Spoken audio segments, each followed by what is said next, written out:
¿Listos para el estudio esta mañana? Amén. Gloria a Dios. Abran su Biblia, por favor, a Juan capítulo 12. Juan capítulo 12.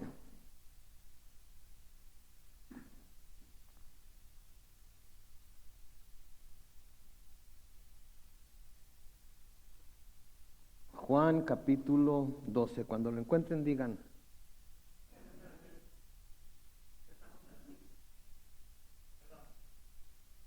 Juan capítulo 12. ¿Ya lo tenemos? Oremos entonces. Bendito Padre Celestial, gracias te damos, Señor, por la oportunidad de estar aquí reunidos una vez más. Gracias, Padre Santo, por el clima que está haciendo afuera. Y gracias porque podemos entrar a este lugar y sentirnos cómodos, Señor, y no tener ni frío ni calor, sino estar a gusto, Señor, en una temperatura ideal, podríamos decir, para estudiar tu palabra y poder, Señor, todos juntos escudriñarla y aprender más acerca de ti, tu carácter, de quién eres y lo que esperas de nosotros. Bendecimos tu santo nombre, Señor, y pedimos que por el poder de tu Espíritu sigas instruyéndonos, sigas guiándonos, sigas dejándonos saber, Señor, las cosas que te agradan, las cosas que no, y danos ese mismo poder de tu Espíritu para poder poner en práctica las que te agradan y hacer a un lado las que no. Bendecimos tu nombre, en el nombre glorioso de Cristo Jesús. Y la iglesia dice... Muy bien, estamos en el capítulo 12 del Evangelio según San Juan. La semana pasada dejamos a nuestro Señor Jesucristo en Betania. Era la ciudad en donde, o la aldea en donde vivían Lázaro y sus hermanas María y Marta. Y era también la aldea en donde vivía un cierto señor que se llamaba, o le llamaban Simón el leproso. El Señor Jesucristo había sido invitado a cenar a la casa de Simón el leproso, y mientras estaba ahí vimos cómo María llegó con un frasco de ungüento, con un frasco de perfume, lo vertió sobre la cabeza de nuestro Señor Jesucristo, lo ungió con ese perfume y lo secó o lo enjugó, como dicen las Escrituras, con sus cabellos. Vimos cómo estuvo dispuesta a dar entonces su ofrenda, aun cuando era de gran costo para ella, no solamente emocional, porque era su dote para su matrimonio, pero también financiero, porque era lo que ella tenía para su futuro. Y si se casaba y el matrimonio no resultaba, eso era lo que ella iba a tener que usar para poder mantenerse, sostenerse. Entonces estuvo dispuesta a dar todo lo que tenía. Vimos cómo Judas, queriendo hacerse pasar por piadoso, se enojó porque se había presentado esta ofrenda y dijo que de hecho que era un desperdicio. Que era un desperdicio que se haya usado esa ofrenda para Jesús, porque se le podía dar de comer, con eso se le podía dar de comer a los pobres. Pues el Señor Jesucristo les dice a sus discípulos, les dice a los que están ahí, que los pobres siempre van a estar con ellos. O sea que siempre va a haber oportunidad de servir a los pobres. Inclusive todavía hay pobres en el mundo, ¿no es cierto? Entonces todavía tenemos la oportunidad de ayudar a esos pobres, ¿verdad? Y cada vez que el Señor trae a alguien pobre a nuestra atención, es precisamente porque yo creo que Él desea que nosotros, hasta donde podamos, suplamos esas necesidades. Estamos en la temporada de dar, ¿verdad? A menudo en lo que nos enfocamos más es que es la temporada de ¿qué? De recibir, ¿verdad? Porque ¿qué me irán a regalar? Especialmente si es uno niño, si es uno adolescente, que me van a regalar mis padres, que me va a traer Santa Claus, etcétera, etcétera, ¿verdad? Pero estamos en la temporada de dar. Y entonces es la temporada en la que todo mundo de alguna manera es tocado en su corazón, y cuando ve la necesidad de alguien trata de suplir esa necesidad, o al menos debería de tratar de hacerlo, ¿verdad? Vivimos en una época en donde se cree que el gobierno se puede encargar el gobierno es la solución para todo problema grande o pequeño. Pero no es así. Porque el gobierno, al fin de cuentas, es dirigido por seres humanos imperfectos, que no importa qué sistema de gobierno se tenga, en qué país, finalmente va a desilusionarnos precisamente porque está dirigido por hombres. Pero en verdad los que deberíamos de estar dispuestos a ayudar a los más necesitados somos los que tenemos a Cristo en nuestro corazón, porque sabemos la necesidad en la cual Él nos encontró y vemos lo que Él estuvo dispuesto a darnos, que fue toda su vida. Amén. Entonces estaba en Betania, estaba en la casa de este hombre, Simón el leproso, y en el versículo 9 de Juan 12 se nos dice que una gran multitud de los judíos se enteró de que él estaba ahí. ¿En dónde es ahí? En Betania, en la casa de Simón el leproso. ¿Qué hicieron ellos? Vinieron, y no solamente por causa de Jesús, sino también para ver a Lázaro, pues sabían que él lo había resucitado de los muertos. Noten, vinieron muchos, vino una gran multitud a donde estaba él en Betania, y fueron no solamente a causa de que Jesús estaba ahí, sino que también fueron para ver a Lázaro, porque sabían, de alguna manera se había corrido la voz de lo que Jesús había hecho con Lázaro al resucitarlo de entre los muertos. Y así como se había corrido la voz de lo que había hecho con Lázaro, se había corrido la voz de que Jesús estaba en la casa de Simón el leproso, y muchos habían llegado ahí, se habían agolpado contra la casa, no solamente para ver a Jesús, sino para ver a Lázaro. O sea que ahora tenemos la fama de Jesús, de lo que hizo, pero ahora tenemos a alguien que se nos dice que fue resucitado de entre los muertos. Si alguien les dijera a ustedes, y ustedes conocieran a alguien que se ha muerto, y alguien viene y les dice, pero ¿saben qué? Oraron por él en el nombre de Jesús y resucitó. ¿Cuántos irían a verlo? Yo creo que todos iríamos a verlo para ver lo que el Señor había hecho. Entonces, esto nos da una idea de lo importante que es que hablemos de los hechos que hemos visto a Jesús hacer en nosotros, hacer en los demás, hacer a través de nosotros, y hacer para que su fama crezca de tal manera que todo mundo quiera ir a verlo, quiera ir a conocerlo, quiera ir a donde Él estaba, en donde Él está haciendo los milagros que está haciendo, ¿sí? Entonces debemos nosotros de esforzarnos por contar a nuestros familiares, a nuestros amigos, lo que Dios ha dicho, lo que Dios ha hecho, lo que Dios nos habla, no solamente en nosotros, sino en los demás. Entonces, cuando sabemos que un hermano o una hermana es sanada, no es necesario que él o ella sea precisamente la que dé o el que dé testimonio a personas con las que nosotros tenemos contacto, porque quizás ni siquiera los conocen. Pero nosotros debemos de ir y decir, ¿a que no sabes qué? Hay una hermana en la iglesia, hay un hermano en la iglesia que estaba enfermo de cáncer, que estaba enfermo de esto, que estaba enfermo del otro, y toda la iglesia se puso a orar por ellos, y la persona recibió sanidad. ¿Sí? Entonces, hay muchas razones por las cuales dar testimonio y muchas maneras de dar testimonio. Claro que lo que Dios hace en nosotros es importante, pero también debemos testificar acerca de las obras en la vida de nuestros hermanos. Sí, porque de eso se trata el libro de Hechos, de hecho. Si ustedes leen el libro de Hechos, de eso es de lo que se trata. En Hechos capítulo 1 y el versículo 8, noten lo que les dice el Señor Jesucristo a sus discípulos. Pero cuando venga sobre ustedes el Espíritu Santo, recibirán poder y serán mis ¿qué?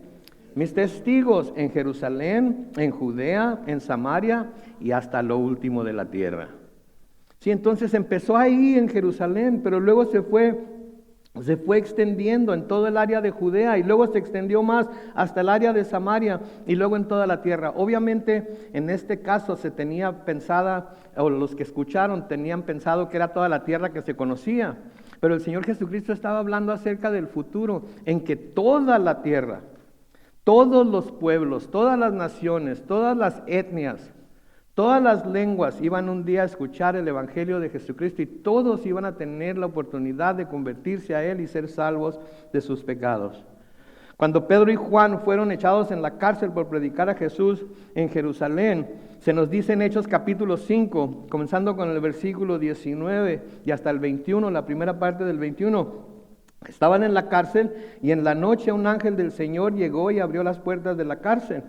Cuando ellos salieron, el ángel les dijo: vayan al templo y anuncien al pueblo todas las enseñanzas acerca de esta vida. ¿De qué vida está hablando? Está hablando de la vida cristiana.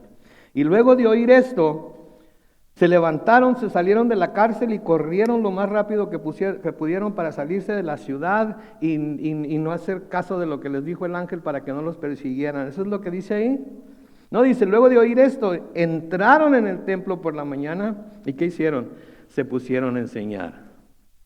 Entonces obedecieron el llamado de dar testimonio acerca de lo que el Señor había hecho y estaba haciendo a través de ellos, a pesar de que les podía haber caído en la cárcel de nuevo. Ahora, estamos en un país en donde no es un crimen hablar de Jesucristo, en donde no es un crimen predicar el Evangelio. en donde podemos ir y tenemos un grupo que va seguido a predicar el Evangelio, se paran en una esquina, ponen bocinas, micrófonos, etcétera, y predican el Evangelio. Y claro que van a tener oposición, pero nadie los ha metido a la cárcel por hacerlo, ¿verdad? Entonces estamos todavía en el tiempo en el que se puede predicar el Evangelio, en el que se puede hablar de Cristo. En la pregunta para personas que hemos experimentado la bondad de Dios, que hemos experimentado la mano de Dios moviéndose en nuestras vidas y que hemos visto la mano de Dios moviéndose en las vidas de nuestros hermanos, la pregunta es, si no vamos a sufrir lo que ellos estaban sufriendo en el tiempo que estaban predicando, como la cárcel, la muerte, etcétera, etcétera, ¿por qué no abrimos la boca? Esa es la pregunta, ¿sí? Y esa es la pregunta que cada uno de nosotros nos debemos hacer. Esa es la pregunta que cada uno de nosotros debemos contemplar. ¿Por qué no abrimos la boca? Si creemos que el tiempo está cerca, creemos que Jesucristo va a volver en cualquier momento. Y si va a volver en cualquier momento, tenemos que estar listos para recibirlo. Y si no estamos listos para recibirlo, nos vamos a quedar. ¿Cuánta gente conocemos que está en esa situación? Si conocemos gente que está en esa situación, debería haber cierta urgencia en nosotros de hablarles, de decirles, de tratar de convencerlos de que tienen que prepararse para la venida de Jesucristo, porque si llegase a venir Jesucristo y no están preparados, se van a quedar. Y no solamente se van a quedar para la gran tribulación, sino que muchos de ellos van a morir en sus pecados y van a tener que ir a condenación eterna al infierno. Entonces, si lo creemos, tenemos que hablarlo. Y aquí vemos que el mensaje, vemos que la obra que Jesús hizo en Lázaro se propagó por todos lados, de tal manera que una multitud está viniendo a verlo todavía, y no solamente a él, sino a Lázaro también.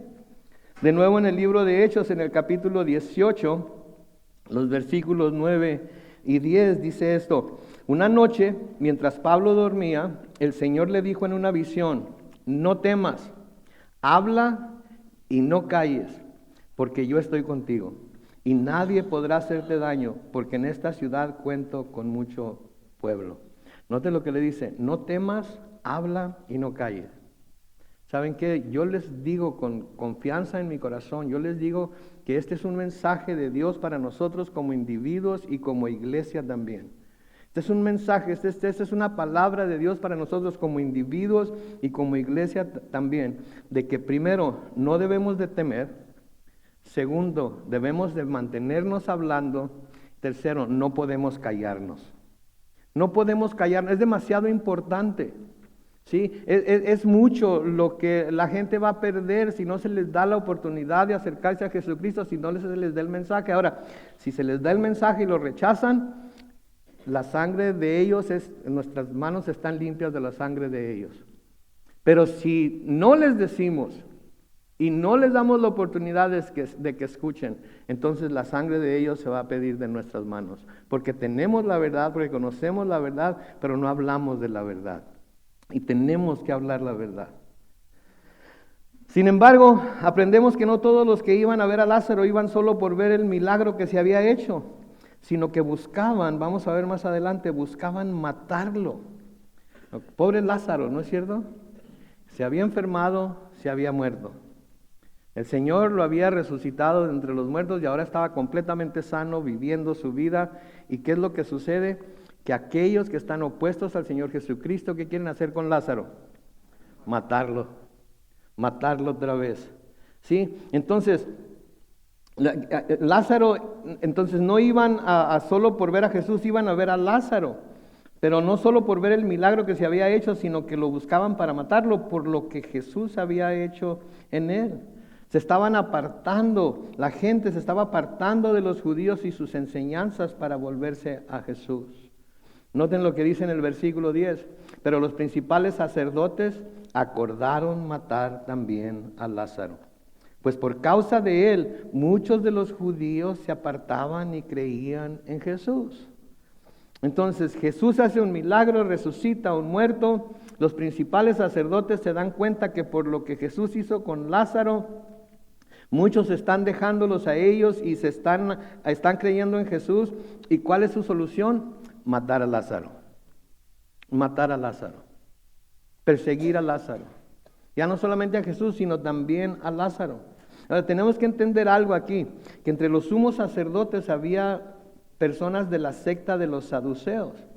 Y los saduceos no creían en la resurrección. No lo van a poner en la pantalla, pero si quieren apuntar la referencia, se nos dice en Mateo 22, 23, se nos dice en Hechos 23, 8. Así que tenían una razón adicional para querer matar a Lázaro, porque su resurrección era una poderosa refutación viva de su doctrina. La resurrección de Lázaro era una refutación viva de la doctrina de los saduceos. Les digo algo, nuestra vida es una refutación viva de que el poder de Dios es lo suficientemente grande como para cambiar al más pecador de pecadores. Tiene el poder para ablandar el corazón más duro de corazones. Tiene el poder para cambiar la mente de la persona más terca en cuanto a las cosas espirituales. Pero tenemos que estar nosotros haciendo nuestra labor también, de estar hablando, de estar predicando acerca de lo que Él puede hacer y estar testificando de lo que Él ha hecho en nuestras vidas. Sin embargo, esta no era la razón principal por la que querían matar a Lázaro. La más poderosa razón por la que lo querían matar era que gracias a Él y su testimonio, muchos estaban creyendo en Jesús. Y a causa de ello, los judíos se estaban apartando de los líderes y sacerdotes y de sus doctrinas. Y aquí va otro mensaje para nosotros también, porque qué hermoso sería y es que eso se dijera de nosotros como individuos y como iglesia. Qué hermoso sería que dijeran que por causa de los miembros de la iglesia Calvary Chapel San Diego en español, muchos se están apartando de sus malos caminos y falsas enseñanzas y están creyendo en Jesús. Qué hermoso sería que este fuera un foco del cual sale el mensaje del Evangelio, no solamente por medio de los miembros de la iglesia, sino a través de las redes sociales, a través de nuestros canales de YouTube, etcétera, etcétera. Y muchos se convierten al Señor por lo que nosotros estamos haciendo afuera de este lugar. Porque es hermoso estar dentro de este lugar con todos ustedes cantando, o todos ustedes orando, etcétera, etcétera. Pero es mucho más gratificante, es mucho más satisfactorio, es mucho más bendecido saber que por lo que estamos haciendo aquí, muchas otras personas están viniendo a los pies del Salvador. Eso es lo que nos debe mover, eso es lo que nos debe motivar. Sí, tener comunión los unos con los otros, sí, tener compañerismo, sí, conocernos, etcétera, y poder tenernos confianza como para orar los unos por los otros. Pero acuérdense, nuestra misión mientras estamos aquí en la tierra es llevar el mensaje del Evangelio a toda criatura. ¿Por qué? Porque mientras estamos aquí en la tierra, nosotros somos la luz del mundo. Nosotros somos la luz del mundo. Y debemos brillar en medio de la oscuridad, debemos brillar en medio de las tinieblas. Por eso somos la luz. No somos la luz nada más para estar ahí encendidos y sentados en nuestra banca, en nuestra silla y ya. No, se nos ha hecho la luz para que hagamos brillar esa luz en todo lugar en donde vamos. Y acuérdense, en donde está más oscuro, en donde hay más oscuridad, la luz más pequeña, ¿qué hace? Brilla. Brilla. Les he hablado de mi modem que está sobre mi escritorio, ¿verdad? De AT&T. En la noche, si quiero bajar los escalones, no necesito prender luces, porque la lucecita verde que tiene ese modem alumbra todos los escalones. Entonces, por pequeña que queramos nosotros pensar que es nuestra luz, si vivimos en medio de las tinieblas, ¿saben qué? Nuestra luz resplandece. Nuestra luz brilla. Entonces, como la luz del mundo, estamos comisionados a brillar para el Señor, a brillar por el Señor, a traer esa luz del Señor a un mundo que está en tinieblas. ¿Sí? El mundo está perdido, ahorita todo el mundo está celebrando la temporada navideña, pero muchísimos de ellos, me atrevería a decir que la mayoría ni se saben por qué estamos celebrándola, y si saben por qué estamos celebrándola, están haciendo a un lado esa celebración y están haciendo sus propios planes para llevar a cabo sus propios objetivos, pero no están acordándose de que en estas fechas, aunque no tenemos por seguro que hayan sido estas fechas, se celebra el nacimiento del Salvador, que es nuestro Señor Jesucristo. En Mateo capítulo 5, los versículos 14 al 16, noten lo que dice. Ustedes son la luz del mundo. Una ciudad asentada sobre un monte no se puede esconder, O sea que somos una ciudad asentada sobre un monte.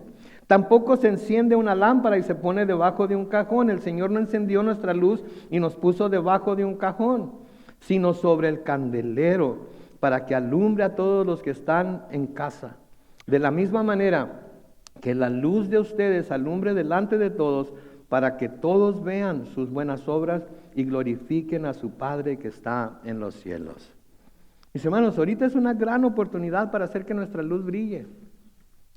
Donde quiera que vamos, a casa de familiares, a visitarlos, a entregar regalos que tenemos para ellos, especialmente si no son creyentes, vamos, los visitamos, les damos regalos, les hablamos del regalo más grande que pueden recibir, que es el pedir al Señor Jesucristo que venga y more en sus corazones. Entonces, debemos hacer brillar nuestra luz. Tenemos la oportunidad ahorita de que nuestra luz brille, pero si el Señor retrasa su venida, todos y cada uno de nosotros vamos a morir y nuestra luz aquí en la tierra se va a apagar. Pero ahorita todos estamos encendidos, amén. Ahorita todos tenemos el fuego del Espíritu Santo en nuestro corazón, amén. Ahorita todos tenemos el fuego del Evangelio de Jesucristo en nuestra mente y nuestro corazón, amén. Y ahorita todos debemos tener el fuego de querer ir y enseñar y hablar acerca de las cosas que el Señor todavía está haciendo para que muchos vengan a Él y se acerquen a Él y sean salvos. Amén. Ahora, a partir del siguiente versículo, que es el versículo 12, vamos a comenzar con lo que va a ser la última semana del Señor Jesucristo en su ministerio terrenal. Si el Señor Jesucristo comienza su última semana de ministerio terrenal aquí, y desde aquí y hasta el final del Evangelio según San Juan, eso es lo que vamos a estar viendo. La semana de su pasión, su crucifixión, su resurrección, las cosas que hizo después, etcétera, y las cosas que hizo durante esa semana también. Así es que van a ser una serie de estudios muy emocionantes, porque vamos a ver lo que estuvo haciendo Jesucristo durante sus últimos días. Porque si a nosotros nos quedara una semana, vamos a suponer que se nos dice que tenemos una semana de vida. Yo creo que todos nos asustaríamos. Y creo que todos nos encerraríamos quizás. Y creo que todos nos daría temor. Y nos daría por cuidarnos más. Por saber qué podemos hacer para cuidarnos, por extender nuestras vidas. ¿Verdad? Pero vamos a ver que el Señor Jesucristo, sabiendo lo que estaba por pasar, no se detuvo para nada. Parece como que puso el carro del Evangelio en overdrive. Parece como que se estuvo más dispuesto a reunirse con sus discípulos y a revelarles cosas que no les había revelado hasta entonces, porque no había llegado el tiempo de que ellos lo supieran. Pero así es el Señor Jesucristo, así lo vemos en las Escrituras. No lo vemos deteniéndose, no lo vemos haciendo las cosas más lentas, aunque estaba recibiendo las amenazas y aunque sabía lo que le iba a suceder, se puso en marcha, siguió haciendo lo que el Señor lo había enviado a hacer, lo que su Padre lo había enviado a hacer. No se amedrentó, no se preocupó, simplemente siguió haciendo lo que sabía que debía hacer, porque ya sabía que le quedaban solamente 7 días de vida, de ministerio terrenal. De vida no, porque iba a ser resucitado y él lo sabía, pero de ministerio terrenal. Entonces noten en el versículo 12, dice: al día siguiente, al oír que Jesús venía a Jerusalén, de nuevo, grandes multitudes que habían venido a la fiesta, tomaron ramas de palmera y salieron a recibirlo, y aclamaban: Hosana, bendito el que viene en el nombre del Señor, el Rey de Israel. Noten, estaba en Betania, al día siguiente se oye que Jesús viene a Jerusalén porque iba a tener que ir para la fiesta, y las multitudes que habían ido a la fiesta, que se calcula que eran millones los que iban a Jerusalén durante las fiestas altas, especialmente durante la Pascua. La multitud se dio cuenta que Jesús venía a Jerusalén y que habían venido a la fiesta, e hicieron algo con él que, aunque antes no había dejado él que hiciera nadie por él, ahora sí lo va a permitir porque su tiempo estaba aquí. Entonces venía a Betania. Betania está al este de Jerusalén. Tendría que pasar por el Monte de los Olivos y entrar por la puerta oriental de la ciudad. Ok, entonces piensen en eso, imagínenselo. Estaba en Betania, tenía que viajar hacia Jerusalén, hacia el oeste. Iba a tener que pasar por el Monte de los Olivos e iba a tener que entrar por la puerta oriental de la ciudad de Jerusalén. El Monte de los Olivos era siempre a donde Jesús recurría cuando quería estar postrado delante del Señor orando. El Monte de los Olivos era en donde él recobraba fuerzas, era en donde iba a tener comunión con su Padre. El Monte de los Olivos era donde se retiraba con sus discípulos. El Monte de los Olivos era muy importante en aquel entonces, sigue siendo importante hoy, pero también va a ser importante hasta el final de los días. Ahora, curiosamente, según la Biblia, nos dice que en su segunda venida Jesús llegará en forma visible, pública y gloriosa sobre las nubes del cielo. Así como ascendió al cielo. ¿Se acuerdan en el libro de los Hechos, en el capítulo 1? ¿Se acuerdan cuando los discípulos están viendo hacia el cielo y los ángeles les dicen, ¿qué están haciendo aquí mirando hacia el cielo? Este mismo Jesús, así como ascendió al cielo, va a descender un día. ¿De dónde ascendió al cielo? Del Monte de los Olivos. Acuérdense, es importante el Monte de los Olivos, ¿sí? Entonces, así como ascendió al cielo sobre las nubes con gran poder y gloria, un día va a volver al Monte de los Olivos. Y se profetiza específicamente que sus pies se afirmarán en el Monte de los Olivos frente al lado oriental de Jerusalén, que el monte se va a partir en dos, una mitad se va a abrir hacia el norte y otra mitad se va a abrir hacia el sur. Y una vez que baje por el Monte de los Olivos, pase por el Valle de Cedrón, va a entrar por la puerta oriental de Jerusalén. La misma puerta por la que iba a entrar el Domingo de Ramos va a ser la misma puerta por la que va a entrar cuando venga de nuevo a la tierra. En Zacarías 14 y el versículo 4 dice, cuando llegue ese día, el Señor plantará sus pies ¿sobre qué? Sobre el Monte de los Olivos que está al oriente frente a Jerusalén. Y el Monte de los Olivos se partirá en dos, hacia el oriente y hacia el occidente, con lo que se formará un valle muy grande y una mitad del monte caerá hacia el norte y la otra mitad hacia el sur. Ahora, esto es importantísimo, porque note que dice que sus pies serán plantados. Esto es importante para diferenciar entre el rapto de la iglesia y la segunda venida del Señor Jesucristo.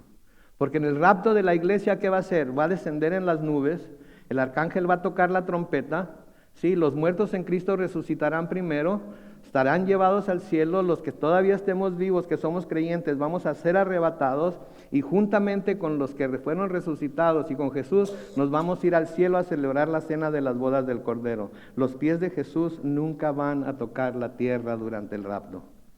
Pero en su segunda venida claramente se nos dice aquí que el Señor plantará sus pies sobre el Monte de los Olivos. Va a bajar por el Monte de los Olivos. ¿Cómo le va a hacer? No sé. Solamente la Biblia nos dice que todo mundo va a ver el hecho de que va a descender en las nubes. ¿Cómo le va a hacer? No tengo idea. Pero luego va a bajar por el Monte de los Olivos, cruzará el Valle de Cedrón y entrará por la puerta oriental. Ahora, para que vean hasta dónde llega la necedad del hombre. En la ciudad de Jerusalén, los muros que todavía están en pie y lo que está dentro de los muros es controlado por los musulmanes. Y porque ellos saben, por las Escrituras, que se supone que el Mesías en su segunda venida va a entrar por la puerta oriental de Jerusalén, ¿saben lo que hicieron? La taparon con bloque de cemento y con cemento para que el Mesías no entre. ¿Ok? La taparon con bloque de cemento y con cemento para que el Mesías no pueda entrar. Ustedes conocen a nuestro Mesías. Ustedes conocen a nuestro Jesús. Si la muerte no lo pudo detener en la tumba, ¿ustedes creen que bloque de cemento y cemento le vayan a impedir entrar por la puerta oriental? Para nada. Para nada. Entonces, por eso es importante que sepamos estas cosas. Por eso es importante que las entendamos.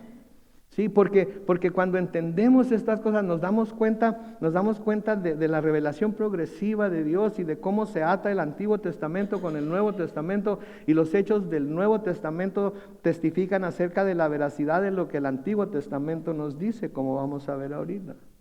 Y por eso es importante tener bien estudiado y conocido todo el consejo de Dios. Todo el consejo de Dios. Sí es bueno tener versículos preferidos y un poco aquí y un poco allá, y etcétera, etcétera.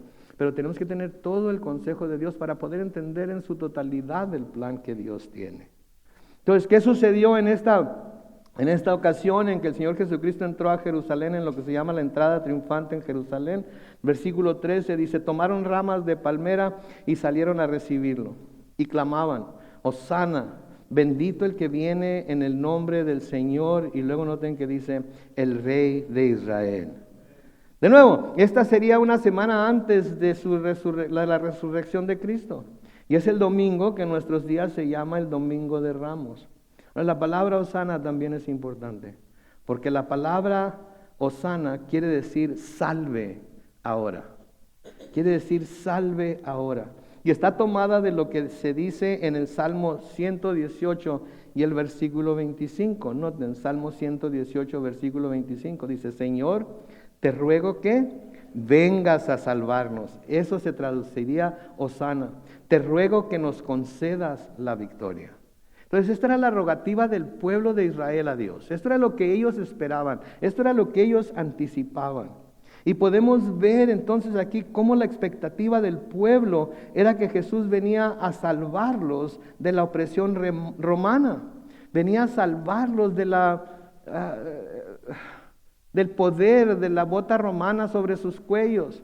Venía a salvarlos y creían que en ese tiempo el Mesías iba a establecer de nuevo el reino de David, y ellos iban a ser los meros y nadie los iba a poder tocar. Y la verdad de las cosas es que esa no fue lo que el Señor Jesucristo vino a hacer. Ellos estaban esperando algo diferente a lo que Dios les estaba ofreciendo por medio de Jesucristo. ¿Escucharon eso? Ellos estaban esperando algo diferente a lo que Dios les estaba ofreciendo por medio de Jesucristo. Es como aquellos que en nuestro tiempo llaman a la gente a aceptar a Cristo para tener prosperidad. Para tener una prosperidad que nunca se habían imaginado que iban a tener. Es como aquellos que en nuestros tiempos llaman a la gente a aceptar a Jesucristo para obtener sanidad. Estás enfermo, ven a Jesucristo y Él te va a sanar. ¿Por qué? Porque tú dices. Él te va a sanar si es su voluntad. No te va a sanar si no es su voluntad. Porque nadie va a obligar al Señor a hacer lo que no es su voluntad hacer. Porque entonces no sería Dios, sería un títere que nosotros podemos de alguna manera manejar, para hacer lo que nosotros queremos que haga. Ven a Jesucristo y vas a tener una vida llena de felicidad. ¿Cuántos han venido a Jesucristo ya? Levanten la mano en alto si están. Desde que lo recibieron, ¿ha sido pura felicidad su vida?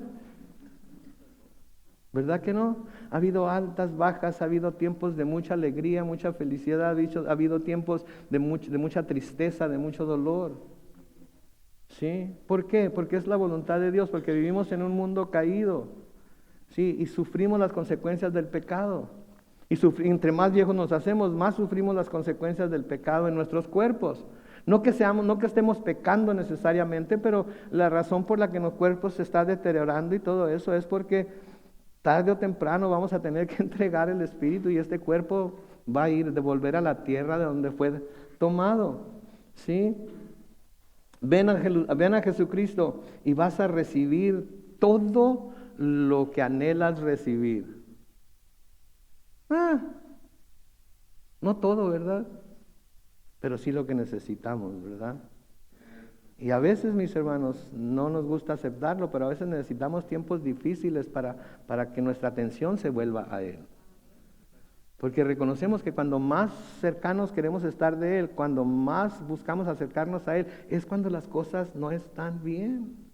Cuando las cosas están bien, podemos o no podemos, debemos o no debemos, no sabemos, pero cuando las cosas están mal, nos la pasamos día y noche orando.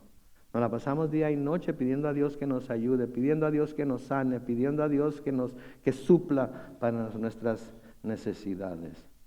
Sí, entonces Dios no nos va a dar todo lo que pidamos, todo lo que queramos simplemente porque lo pedimos en el nombre de Jesús. Tiene que ser primeramente su voluntad, ¿sí?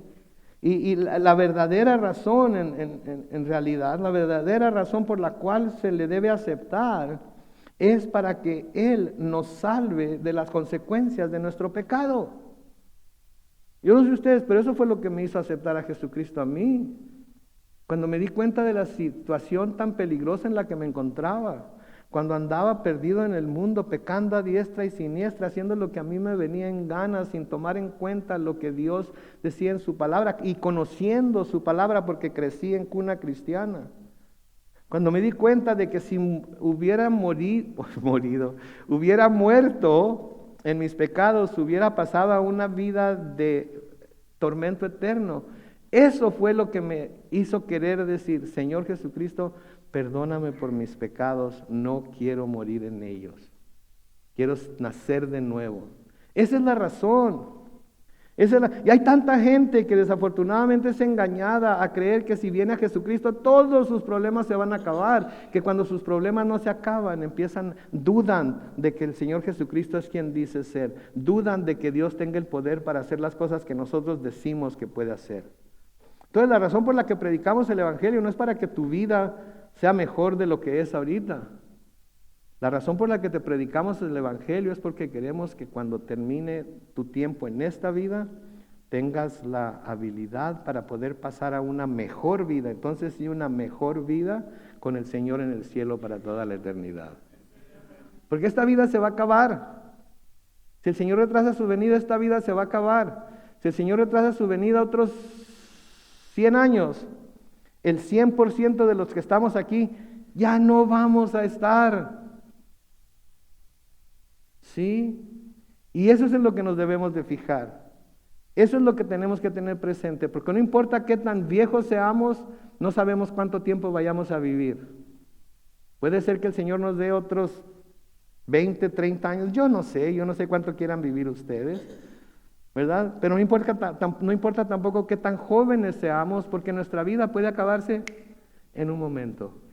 Digo, Dios guarde la hora, pero nuestra vida puede acabarse en un momento. Entonces, no vino para darnos prosperidad, para darnos sanidad, para darnos una vida llena de felicidad, aunque el Señor puede darnos todo eso si es su voluntad.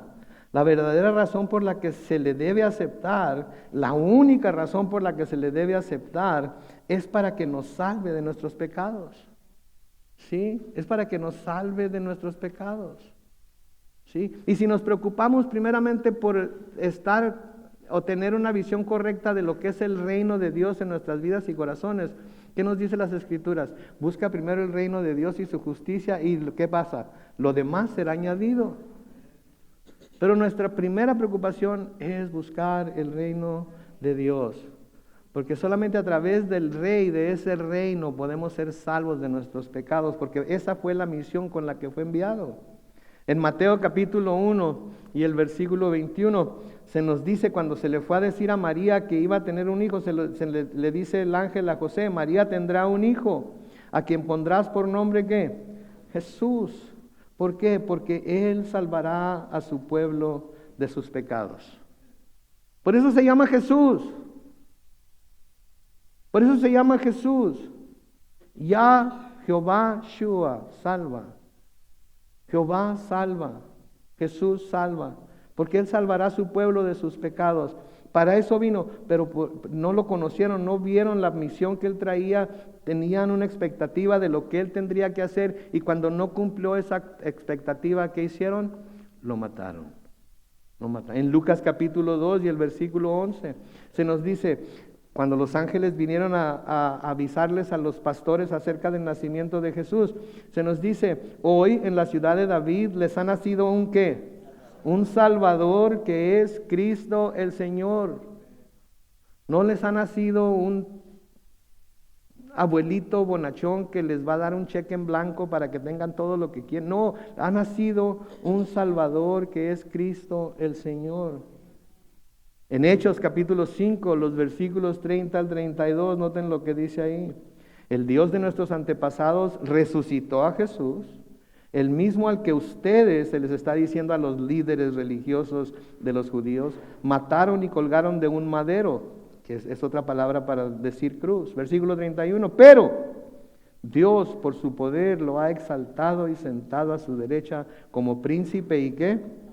Y Salvador, donde a Israel, dando a Israel la oportunidad de arrepentirse y de que sean perdonados sus pecados.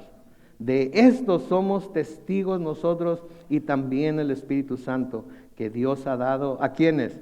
A quienes lo obedecen.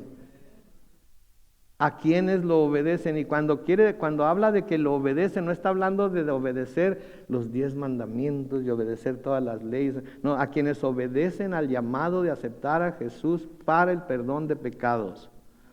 ¿Sí? De eso es de lo que se trata.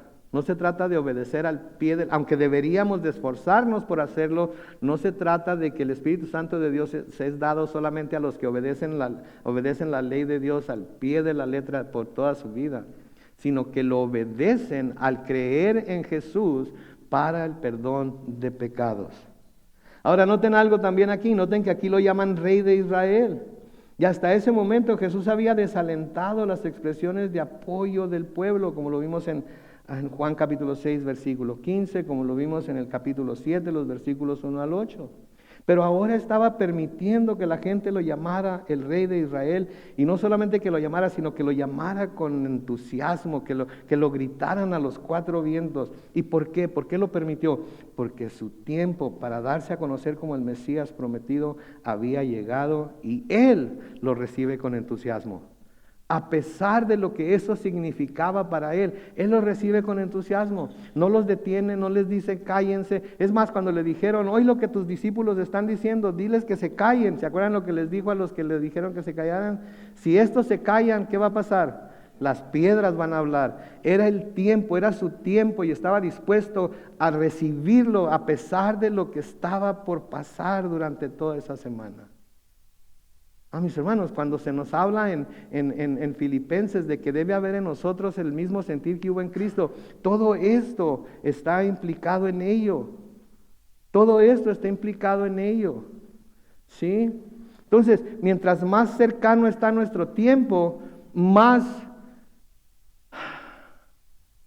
debemos de buscar aprovechar el tiempo que todavía nos queda para usarlo por el Señor, porque como hablábamos la semana pasada, solamente el tiempo que tenemos aquí en la tierra es el tiempo que tenemos para servir al Señor, para hacer las cosas que el Señor nos llama a hacer. Una vez que nuestra vida aquí en la tierra se termine, ya estuvo. Ya no vamos a tener que hacer más, ya no vamos a poder hacer más. Sí, pero entonces noten que es su tiempo para darse a conocer como el Mesías prometido que había llegado y recibe ese tiempo a pesar de las cosas que iba a tener que sufrir, las recibe con entusiasmo y les dice griten, griten, porque si ustedes no gritan, las piedras van a gritar. ¿Queremos que las piedras griten por nosotros? ¿Queremos que el mundo, sin vida, que inánime, hable más de Dios? Hable más de la gracia, del perdón, de la misericordia de Dios que nosotros que hemos sido los que la hemos recibido en abundancia. Por eso debemos escuchar las palabras que el Señor le dice a Pablo: habla y no calles. Habla y no calles. Porque para eso estamos aquí en la tierra. En el versículo 14 noten, y Jesús halló un asno y montó sobre él, como está escrito, y noten las palabras como está escrito: no temas, hija de Sión, aquí viene tu rey, montado sobre un pollino de asna. Montado sobre un pollino de asna. Si noten que dice ahí como está escrito. Siempre que vemos como está escrito es porque esto se dijo por anticipado en el Antiguo Testamento. Y lo único que esto hace o debe hacer para nosotros es darnos cuenta que todo lo que el Señor dice que va a suceder tal y como Él dice que va a suceder. Y eso debe darnos confianza. Sí, porque con este hecho Jesús estaba cumpliendo con una profecía que se había dicho de Él mucho tiempo antes. En Zacarías capítulo 9 y el versículo 9, Zacarías profetiza y dice: llénate de alegría, hija de Sión. Da voces de júbilo, hija de Jerusalén. Mira que tu rey, que es Jesús, viene a ti como justo y salvador y humilde y montado sobre un asno, sobre un pollino, hijo de asna. Ahora esto podría ser, vemos las imágenes tan curiositas, ¿no es cierto? Cuando el domingo de Ramos, es más, en Navidad vemos las imágenes de María sobre el burrito embarazada y José jalando el burrito y se nos hace tan curiosito, pero tienen gran significado todas esas cosas. Sí, el hecho de que haya usado un asno para entrar en la ciudad tiene un profundo significado. Primero, era cumplir con lo que está escrito en esta profecía. Que se cumplieran las cosas exactamente como el Señor lo había profetizado a través de Zacarías, ¿sí? Pero segundo, como dice la profecía que acabamos de leer, este acto subraya la humildad de Jesús. Porque noten que dicen que es el Rey de Israel. Y Él reconoce que es el Rey de Israel. Y los deja que digan que es el Rey de Israel. Y si es el Rey de Israel, debería de, como muchos reyes y generales que entran en las ciudades después de haber tenido una gran batalla, debería de haber entrado en un caballo blanco, vestido como rey, o en una carreta jalada por caballos blancos de guerra, simbolizando que era rey, ¿sí? Pero no, entra vestido como siempre anduvo vestido. No compró vestidos especiales, hay que ir a la tienda a comprar un vestido especial porque vamos a hacer la entrada triunfante a Jerusalén y no puedo ir con estas garras. Son las mismas que he traído puestas por muchísimo tiempo. ¿Cuántos ya compraron sus ajuares para las fiestas navideñas? No mientan. Ya mandaron a la limpiaduría los trajes y los vestidos largos y todo eso, ¿no? ¿Por qué? Porque viene Navidad. Me van a invitar a muchas fiestas, voy a ir a la cena familiar. Me dijeron que era de traje. No de vestirse de traje, de traer algo que comer para compartir con... No es cierto. Pero noten, el Señor Jesucristo no entró así. Este hecho subraya la humildad de Jesús. De nuevo, no entró a Jerusalén sobre un caballo blanco, sobre un carruaje jalado por caballos de guerra, ni siquiera sobre una mula, que muchos generales y reyes entraban sobre una mula blanca a las ciudades que habían conquistado, a las ciudades que habían derrotado, ni siquiera sobre una mula, entró sobre un burrito. En Mateo se nos dice lo siguiente acerca de este hecho. En Mateo 21, los versículos 4 y 5, se nos dice que esto sucedió para que se cumpliera lo dicho por el profeta, ya vimos que fue el profeta Zacarías, que dijo, digan a la hija de Sión, tu rey viene a ti manso y sentado sobre una burra. Y luego noten la siguiente parte, sobre un burrito, hijo de animal de carga. Hijo de animal de carga. De nuevo, el significado de esto es profundo, ¿sí?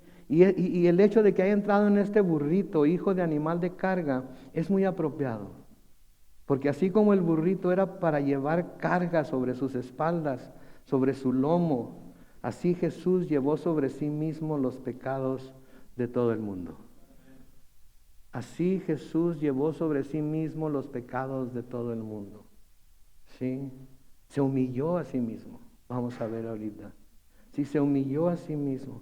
Y este tipo de humildad que mostró el Señor con este acto, y escuchen esto, y grábenselo, y piensen en ello, porque ese mismo tipo de humildad que mostró el Señor con este acto, es el mismo tipo de humildad que nosotros como sus seguidores somos llamados a mostrar.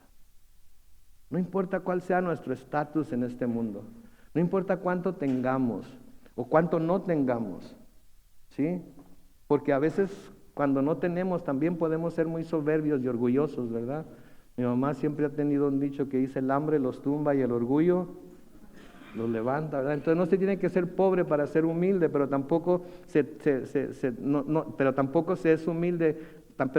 no se es humilde si se es rico. Tanto ricos como pobres debemos buscar la forma de manifestar la humildad que nuestro Señor Jesucristo manifestó mientras estuvo aquí en la tierra.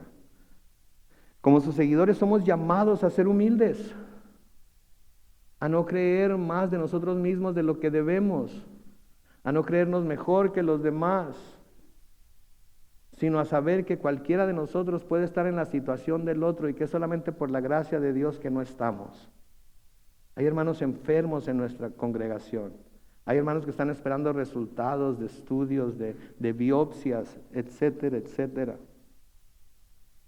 Que debemos estar orando por ellos. ¿Sí? Y es solamente por la gracia de Dios que son ellos y no nosotros, pero hoy son ellos, mañana o el pasado podemos ser nosotros también. Entonces debemos ser humildes en nuestra manera de vernos nosotros mismos.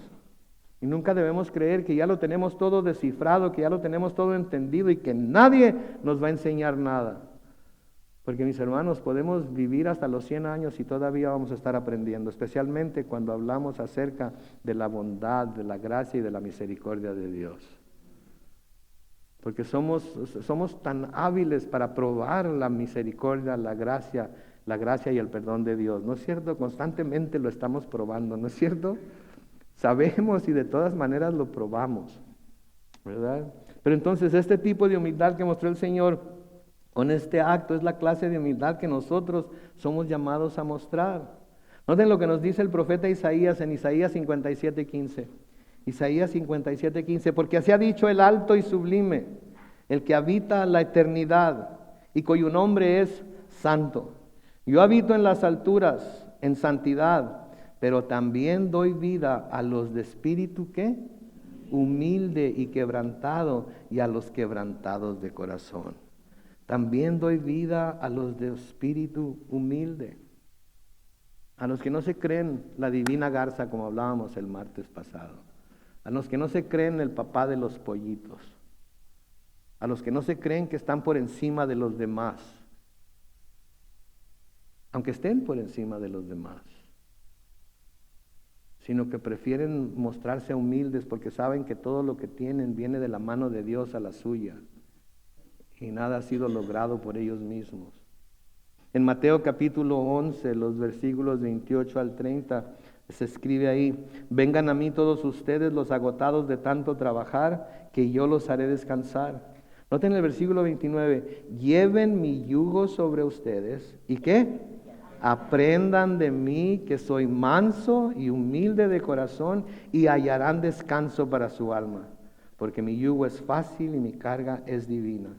Noten que dice que soy manso y humilde de corazón, y hallarán descanso para su alma. ¿Sabe que la persona que es mansa y humilde de corazón encuentra descanso? ¿Sabe por qué? Porque no está constantemente luchando, no está constantemente buscando de proteger su estatus. No está constantemente luchando por hacerse ver mejor que todos los demás. Es una lucha tremenda vivir de esa manera. Es una lucha tremenda, es un trabajo horrendo. Vivir de esa manera, siempre tratando de probar que valemos más que los demás, que somos más de los demás, que sabemos más que los demás, que nadie nos va a enseñar a nosotros absolutamente nada. Es cansante, se cansa uno de estar defendiendo su posición, ¿verdad? Ok, entonces tenemos una congregación llena de gente humilde entonces aquí. Pero es cansado. Es cansado tener que estarnos defendiendo, tener que estar comprobando cuánto valemos. Y dice, aprendan de mí que soy manso y humilde y hallarán descanso para su alma. ¿Por qué? Porque es más fácil decir, hey, yo no soy más que nadie. Dios me tiene donde me tiene porque Él quiere tenerme ahí y punto. Y Él pone reyes y Él quita reyes. Él pone gente sobre nosotros para que sean autoridad sobre nosotros y Él mismo los quita. Pero los que creen, los que tienen que estarse defendiendo constantemente, tienen que estar jaloneándose el uno al otro para comprobar cuánto valen, esa gente vive cansada. Vive cansada porque no puede detenerse para nada. Pedro nos dice en primera de Pedro, en el capítulo 5 y el versículo 5, noten, también ustedes, los jóvenes, muestren respeto ante los ancianos, Noten, les habló a los jóvenes, ¿verdad? Muestren respeto hacia los ancianos. Y todos ustedes, ancianos como jóvenes, practiquen el mutuo respeto. Y luego, ¿qué dice? Revístanse de humildad. ¿Por qué? Porque Dios resiste a los soberbios, pero se muestra favorable a los humildes. ¿Queremos tener el favor de Dios? Hay que ser humildes, nuestra manera de ser. Hay que mostrar humildad. Porque el que no es humilde está diciendo que él o ella las puede todas. Y si él o ella las puede todas, ¿para qué quieren a Dios entonces? ¿Para qué buscar a Dios? Si yo las puedo todas. No podemos vivir de esa manera. Es muy cansado. Mejor hay que ser humildes. Y si somos humildes, ¿qué va a mostrar Dios para con nosotros? Va a mostrar su favor para con nosotros. ¿Sí? Porque Dios resiste a los soberbios, pero da gracia a los humildes. Filipenses capítulo 2, los versículos 5 al 11. Con esto vamos a terminar aquí esta mañana. Se nos dice que haya en ustedes el mismo sentir que hubo en Cristo Jesús. ¿Cuál fue ese sentir? Quien siendo en forma de Dios no estimó el ser igual a Dios como cosa a que aferrarse, sino que se despojó a sí mismo y tomó forma de siervo y se hizo semejante a los hombres. Y estando en condición de hombre, ¿qué hizo? Se humilló a sí mismo y se hizo obediente hasta la muerte y muerte de cruz, por lo cual Dios también lo exaltó hasta lo sumo y le dio un nombre que es sobre todo nombre, para que en el nombre de Jesús se doble toda rodilla de los que están en los cielos y en la tierra y debajo de la tierra, y toda lengua confiese que Jesucristo es el Señor, para la gloria de Dios el Padre. La iglesia dice, mis hermanos, se humilló a sí mismo, se humilló, no tenía por qué hacerlo. Él era Dios. ¿Sí? Es el bajón más grande que cualquier persona pueda dar de un estatus en el cual lo tiene todo a un estatus en el cual no tiene nada. ¿Qué nos dice Pablo en 2 de Corintios? Que él siendo rico, ¿qué hizo? Se hizo pobre. Se hizo pobre, ¿para qué? Para que nosotros fuéramos hechos ricos en él. Mis hermanos, este tiempo de Navidad, sí, acordémonos de lo que Él hizo. Sí, está bien todo lo que estamos haciendo, las cenas, las luces, los regalos, las fiestas, todo eso está bien celebrarlo, pero recordemos lo que le costó a Él. Recordemos lo que le costó a Él. Y luego se humilló a sí mismo. ¿Cómo se manifestó esa humildad? En su obediencia a la voluntad de Dios. En su obediencia a la voluntad de Dios. Y se hizo obediente hasta la muerte. Y no solo muerte, sino muerte que es la muerte más humillante que cualquiera pueda tener que pasar. Mis hermanos, servimos a un Dios tan grande y poderoso, amén. Pero a un Dios tan manso y humilde también, que nos llama a ser santos como Él es santo, pero también nos llama a humillarnos a nosotros mismos delante de Él, para que Él nos exalte cuando sea tiempo. Amén. Oremos. Bendito Padre Celestial, te damos gracias, Señor, en esta mañana por tu palabra. Te damos gracias, Señor, en esta mañana por tu gran misericordia y por esa gran gracia por medio de la cual, Señor, o por la cual nos has salvado por medio de la fe. Te damos gracias, Señor, que nos has dado un testimonio vivo que podemos usar, Padre Santo, para atraer a otros a los pies de Cristo. Te damos gracias, Señor, porque nos presentas tan claramente el mensaje de salvación. Nos presentas tan claramente las cosas que debemos como discípulos tuyos, como seguidores tuyos, debemos estar haciendo, que es dando testimonio de lo que tú has hecho en nuestras vidas y dando testimonio de lo que has hecho en las vidas de nuestros hermanos también. Señor, te damos tantas gracias porque viniste a salvarnos. Sí, viniste a darnos una mejor vida, viniste a darnos la habilidad para poder vivir mejor mientras estamos aquí en la tierra, pero sobre todo viniste a salvarnos de nuestros pecados. Te damos gracias, Señor, porque por medio de esa salvación ahora podemos anticipar un día estar en el cielo contigo, Señor. Te damos gracias por las profecías que anticiparon todas las cosas que en el Antiguo Testamento, que leemos ahora en el Nuevo Testamento, y estas cosas nos confirman que tú eres justo y verdadero. Estas cosas nos confirman que hemos creído en la verdad. Ayúdanos, Señor, a seguir escudriñando tu palabra, a seguir creyendo en lo que tú dices en ella, a seguir buscando más y más tu rostro a través de esa palabra santa, y a seguir más y más buscando las soluciones para las cosas que tenemos que vivir en esta vida por medio de tu Espíritu Santo. Gracias, Señor, por ese Espíritu que nos trae vida cuando nos presentamos con un corazón contrito y humillado delante de ti. Gracias, Dios. Gracias, Señor Jesús, por haber dejado tu trono en gloria y haber venido a este mundo, haberte hecho semejante a los hombres y en condición de hombre humillarte a ti mismo, haciéndote obediente hasta la muerte. Ayúdanos a vivir en esa humildad, Señor, pero también en el gozo de saber que mientras estamos aquí en la tierra estamos cumpliendo con tu perfecta voluntad, así como tú lo hiciste. Bendecimos tu nombre y lo hacemos todo en el nombre glorioso de Cristo Jesús. Y la iglesia dice, amén y amén.